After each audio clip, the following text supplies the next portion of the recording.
শুরু করে দিচ্ছি মহান আল্লাহ পাকের নাম নিয়ে। মাছগুলোকে এখন আমি তেলে ছেড়ে দিব।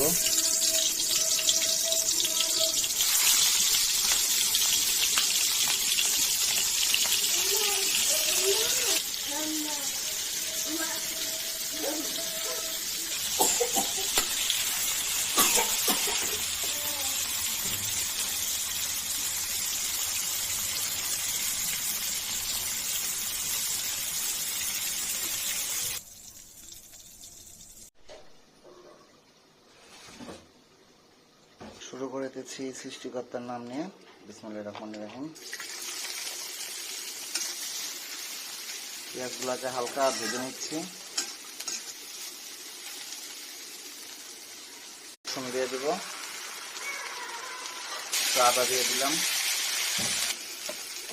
লবণ দিয়ে দিলাম, হলুদ দিয়ে দিলাম, মরিচ দিয়ে দিলাম বা টমেটো দিয়ে দিব।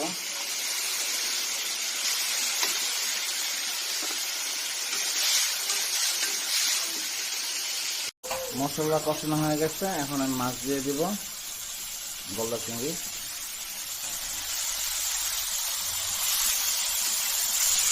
ছেড়ে দেব, চুলার আঁচটা ডিম করে দিব, দিয়ে দিব, কাঁচামরিচ দিয়ে দিলাম, ধনিয়া পাতা দিয়ে দিব। আমার গলদা চিংড়ি রান্না কমপ্লিট, এখন চুলা অফ করে দিব।